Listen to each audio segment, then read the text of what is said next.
तो कोरोना के साथ ब्लैक फंगस के मामले भी यूपी के कई जिलों में सामने आए हैं। ब्लैक फंगल इन्फेक्शन के मामले लखनऊ, मेरठ, वाराणसी, गोरखपुर, कानपुर व बरेली समेत कई जिलों में सामने आए हैं। कानपुर में सर्वाधिक 12 मामले सामने आए हैं, तो वहीं लखनऊ में 8, जबकि गोरखपुर में 6, मेरठ व बरेली में 2-2 और वाराणसी व गाजियाबाद में 1-1 मरीज में इसके लक्षण देखने को मिले हैं। बता दें कि आंख व नाक के पास सूजन के बाद लोहिया संस्थान में भर्ती कराई गई महिला में ब्लैक फंगस का संक्रमण पाया गया है। ब्लैक फंगस पीड़ित महिला की जान बचाने के लिए डॉक्टर कुछ कर पाते, उससे पहले ही मरीज की सांसें थम गईं। उत्तर प्रदेश का ये पहला मामला था जब किसी मरीज की मौत ब्लैक फंगस संक्रमण के कारण हुई। कोरोना संक्रमण के बीच जानलेवा ब्लैक फंगस के मामले भी सामने आ रहे हैं।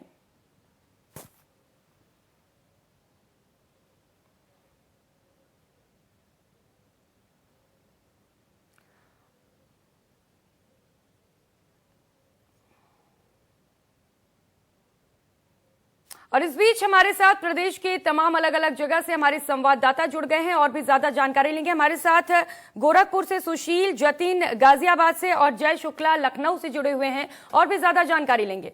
सबसे पहले बात करेंगे सुशील से, गोरखपुर से। सुशील, गोरखपुर में कोरोना को लेकर क्या कुछ अपडेट है?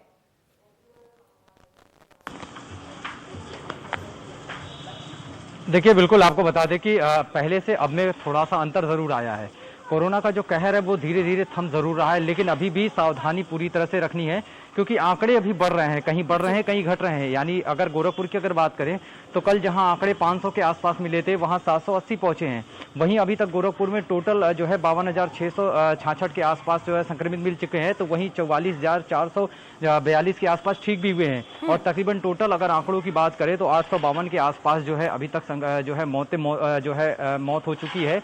और कहीं ना कहीं जो आंकड़ों की अगर बात करें, जो एक्टिव केस थे जो 10,000 11,000 के आसपास पहुंच गए थे, वो जो एक्टिव केस है वो 7600 के आसपास आ गए, यानी 7,614 के आसपास वो एक्टिव केस आ चुके हैं। और इन एक्टिव केसों से हम अनुमान लगा सकते हैं कि कहीं ना कहीं अब कोरोना का कहर जो है वो धीरे धीरे थमेगा। और लेकिन लोगों को अभी लापरवाही नहीं करनी है, लोगों को मास्क लगा के रहना है, सैनिटाइजर करना है और सोशल डिस्टेंस का पालन करना है। यानी सोशल डिस्टेंस के जरिए ही रह करके हमें पूरी तरीके से इस कोविड-19 और के नियमों का पालन करना है और सरकार की मदद करनी है, तभी जाकर के हम कोरोना के इस चैन को जो है कहीं ना कहीं तोड़ पाएंगे। जी बिल्कुल। तो गाजियाबाद से कहीं ना कहीं राहत की खबर है। लखनऊ से जय शुक्ला से बात करेंगे। जय, अगर लखनऊ की बात करें तो वहां पर कोरोना को लेकर क्या कुछ हालात हैं?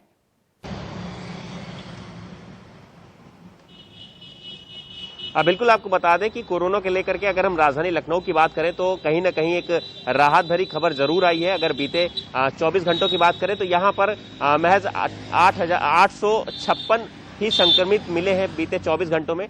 हालांकि ये आंकड़ा जो है पिछले अगर हम 1 महीने की बात करें तो उसमें सबसे कम दर्शाया जा रहा है। आपको बता दें कि पिछले 1 महीनों में सबसे कम संक्रमित पाए गए हैं पहली बार लखनऊ में। लेकिन एक चिंता का विषय जरूर है, क्योंकि यहाँ पर जो मौत के आंकड़े हैं वो कम होने का नाम नहीं ले रहे हैं। बीते 24 घंटों में करीब 35 लोगों की कोरोना से मौत हुई है, तो ये कहीं ना कहीं जो स्वास्थ्य विभाग के लिए काफी चिंता का विषय है।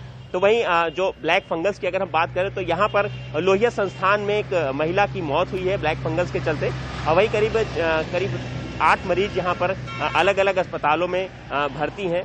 तो अगर हम कोरोना की बात करें तो संक्रमण को लेकर के काफी राहत भरी खबर जरूर है, क्योंकि जिस तरह से जो संक्रमित हैं उनका आंकड़ा लगातार कम होता जा रहा। इसमें कहीं ना कहीं जो जिस तरह से सरकार ने बीते काफी दिनों से जो लॉकडाउन कर रखा है वो काफी उसमें लोगों ने सहयोग किया है। लोग जो है वो घरों से कम निकल रहे हैं, सिर्फ जो जरूरी वस्तुओं जिनको लेना होता है या जरूरी कार्यों से ही लोग बाहर निकलते हैं। वहीं अगर हम मास्क और सोशल डिस्टेंसिंग की बात करें तो उसका भी लोगों ने कहीं ना कहीं काफी पालन किया है, जिसके चलते जो कोरोना के आंकड़े हैं उनमें कमी जरूर दर्शाई गई है। जी बिल्कुल, कहीं ना कहीं लोग गाइडलाइंस को फॉलो कर रहे हैं, जिसके चलते कोरोना के आंकड़ों में कमी आई है। चलिए गाजियाबाद से जतिन से बात करेंगे। जतिन, गाजियाबाद से किस तरीके की तस्वीरें सामने आ रही हैं?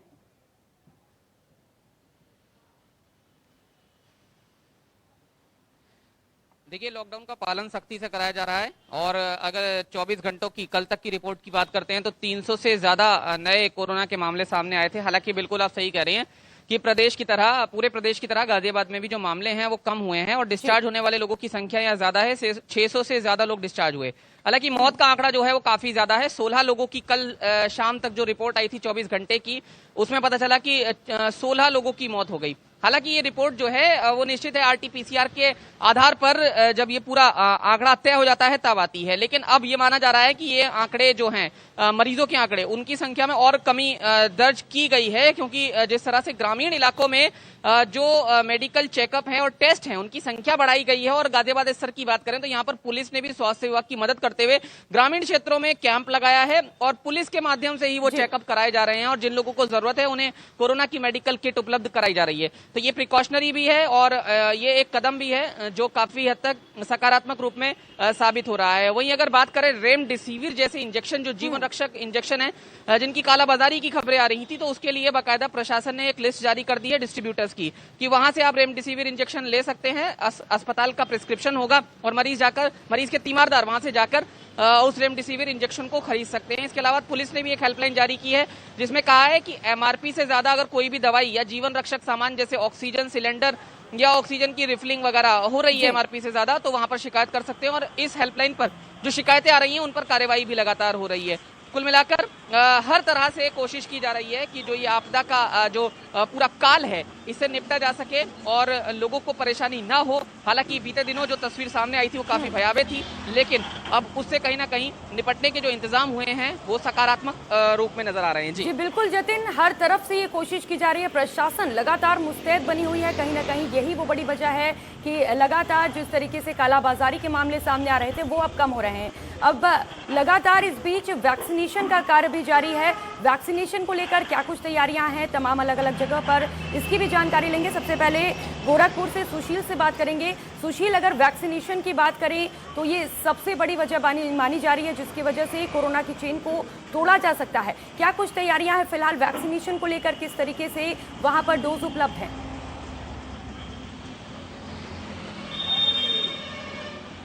देखिए, बिल्कुल निश्चित रूप से जब प्रदेश के मुखिया योगी आदित्यनाथ ने इसको कवच का रूप दिया था, यानी वैक्सीनेशन को कवच बताया था कि ये कोरोना का कवच है और इस कवच को हर एक व्यक्ति को पहनना पड़ेगा, यानी हर एक व्यक्ति को जो है इस वैक्सीन को लगवाना पड़ेगा और पर्याप्त मात्रा में हर जिलों में वैक्सीनेशन का काम हो रहा है। यानी वैक्सीन की जो खेप है वो पर्याप्त मात्रा में हर जिलों में पहुंचाई जा रही है।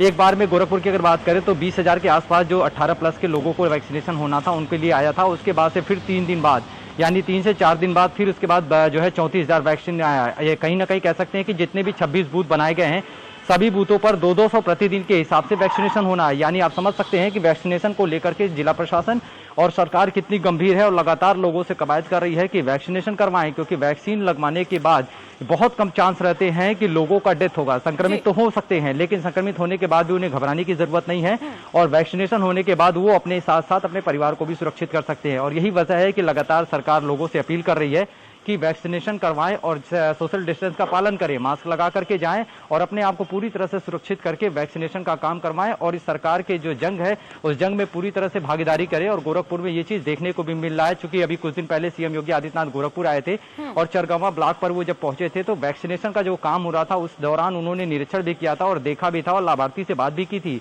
कि और वहाँ के लोगों से, स्टाफ से भी बात की थी कि वैक्सीन को लेकर के किसी प्रकार की कोई परेशानी तो नहीं, वैक्सीन पूरी पर्याप्त मात्रा में है या किसी तरह की अगर कोई दिक्कत हो तो वो भी बताएं। तो वहाँ सब कुछ व्यवस्था सब कुछ मुकम्मल नजर आया। यानी कह सकते हैं कि वैक्सीनेशन को लेकर गोरखपुर जिला प्रशासन पूरी तरह से मुस्तैद है और यहाँ पे पूरी तरीके से जोर शोर से वैक्सीनेशन का काम चल रहा है। ठीक है, यानी कि गोरखपुर में वैक्सीनेशन की कोई कमी नहीं है, लगातार जोरों शोरों से लोगों को वैक्सीनेट किया जा रहा है। यही सेम क्वेश्चन मैं लखनऊ से जय शुक्ला से पूछना चाहती हूँ। जय, लखनऊ में क्या कुछ हालात हैं वैक्सीनेशन को लेकर?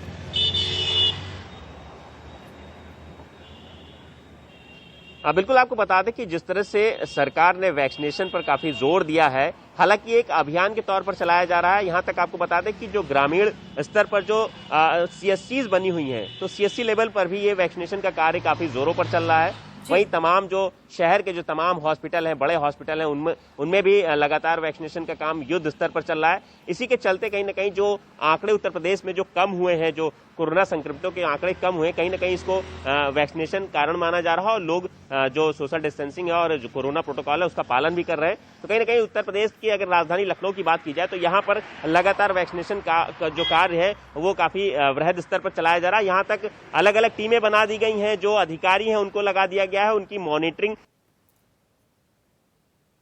जी चलिए गाजियाबाद से जतिन से बात करेंगे। जतिन, लगातार वैक्सीनेशन को लेकर अफवाहें भी फैली हुई हैं, क्या इसका कोई असर वहां पर लोगों पे देखने को मिल रहा है या फिर लोगों में उत्साह है वैक्सीनेशन को लेकर?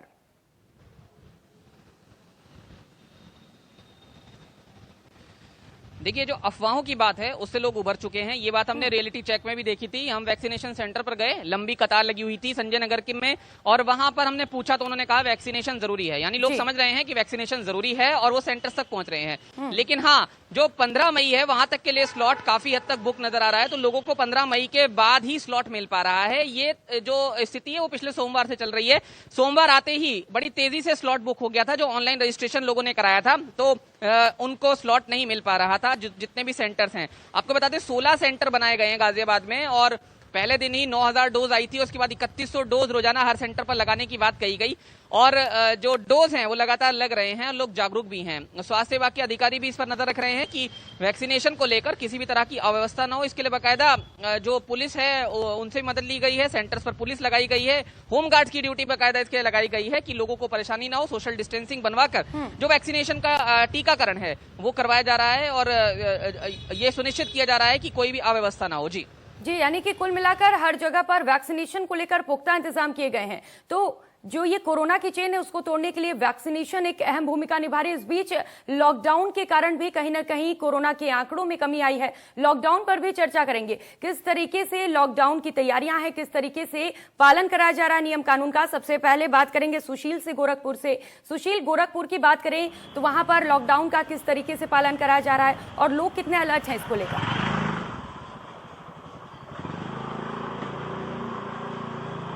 देखिए, निश्चित रूप से लॉकडाउन एक अहम जो है सवाल है इस पूरे कोरोना वायरस के चैन को तोड़ने के लिए।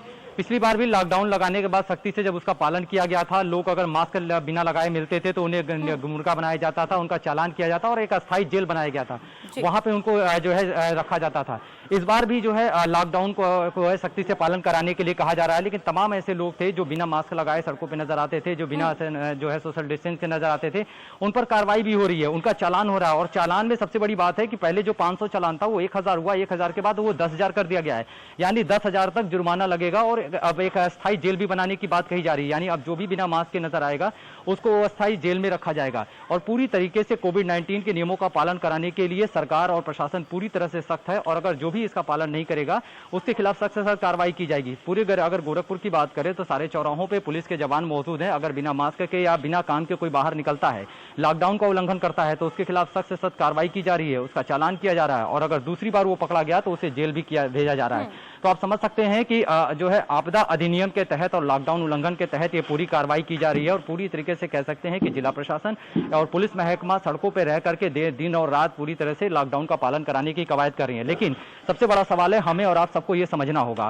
कि कोविड ऐसा चीज है या कोरोना जो है किसी को देख करके नहीं पकड़ता, ये किसी को भी अपने चपेट में लेता है और उसको अपने आगोश में सुला देता है। तो कहीं ना कहीं हमें और आप सबको समझना होगा, तब जाकर के हम और अपने परिवार के साथ। बात कही आपने कि कहीं ना कहीं लोगों को जागरूक होना होगा, क्योंकि पुलिस तो लगातार ये कोशिश कर रही है, लेकिन जब तक लोग खुद जागरूक नहीं होंगे कुछ भी नहीं हो सकता। बहुत शुक्रिया आपका सुशील, जतिन और जय तमाम जानकारियों के लिए।